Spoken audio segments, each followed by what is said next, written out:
इस समय पूरी दुनिया की नजरें मिडिल ईस्ट यानी मध्य पूर्व पर टिकी हैं। ईरान, अमेरिका और इजराइल के बीच चल रही जंग ने अब एक नया मोड़ ले लिया है। इस जंग का सबसे बुरा असर दुनिया की सप्लाई लाइन पर पड़ा है, जिसकी वजह से कई देशों को भारी ऊर्जा संकट का सामना करना पड़ रहा है।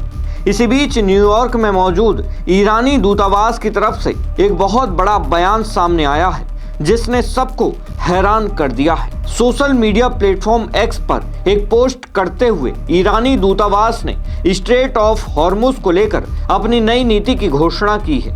ईरान ने साफ शब्दों में कहा है कि जो देश ईरान के प्रति दुश्मन जैसा व्यवहार नहीं रखते, उनके जहाज इस रास्ते से गुजर सकते हैं। लेकिन इसमें एक बड़ी शर्त जोड़ दी गई है। शर्त यह है कि इन जहाज़ों को ईरान के खिलाफ किसी भी आक्रामक गतिविधि में शामिल नहीं किया जाना चाहिए और न ही ऐसी किसी कार्रवाई का समर्थन करना चाहिए। साथ ही अब हर जहाज को ईरान द्वारा तय किए गए सुरक्षा नियमों का पूरी तरह पालन करना होगा।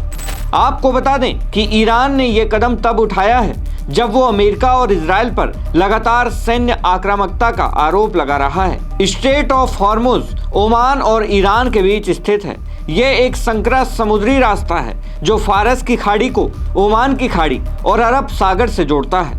ये रास्ता इतना गहरा है कि दुनिया के सबसे बड़े कच्चे तेल के टैंकर भी यहीं से होकर गुजरते हैं। जानकारों की माने तो इसे दुनिया के सबसे अहम ऑयल चोक पॉइंट्स में से एक माना जाता है।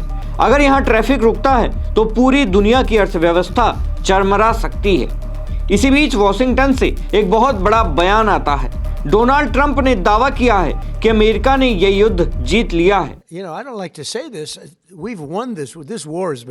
ट्रंप का कहना है कि ईरान की नौसेना और वायुसेना अब पूरी तरह तबाह हो चुकी है और उनके पास लड़ने की ताकत नहीं बची है। ट्रंप तो यहाँ तक कह रहे हैं कि युद्ध अब खत्म होने वाला है और ईरान के साथ बातचीत बिल्कुल सही दिशा में आगे बढ़ रही है। लेकिन क्या वाकई ऐसा है? यहाँ एक बड़ा सस्पेंस बना हुआ है, क्योंकि ईरान की तरफ से अभी तक अमेरिका या इजराइल के साथ किसी भी तरह की शांति वार्ता की पुष्टि नहीं की गई है। हकीकत तो ये है कि जमीनी स्तर पर दोनों तरफ से हमले अब भी जारी हैं, मिसाइलें गिर रही हैं और दावों का दौर चल रहा है। एक तरफ ट्रंप की जीत की घोषणा है तो दूसरी तरफ ईरान का समंदर पर पहरा लगाने का फैसला।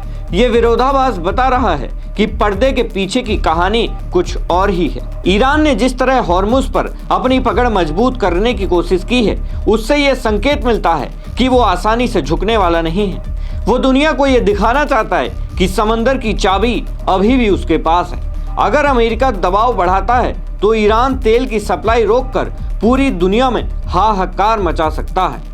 इस पूरी स्थिति का असर आम जनता पर पड़ने लगा है।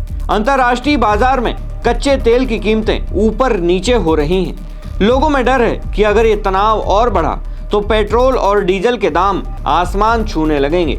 सोशल मीडिया पर भी लोग इस बात को लेकर चर्चा कर रहे हैं कि क्या ट्रंप का दावा सच है या ये सिर्फ चुनाव और राजनीति से प्रेरित बयान है। ईरान के इस सख्त रुख और डोनाल्ड ट्रंप के जीत के दावे को आप किस तरह देखते हैं?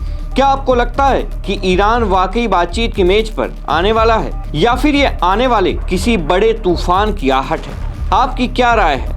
हमें कमेंट बॉक्स में जरूर बताएं। ब्यूरो रिपोर्ट, सरकारी मंथन।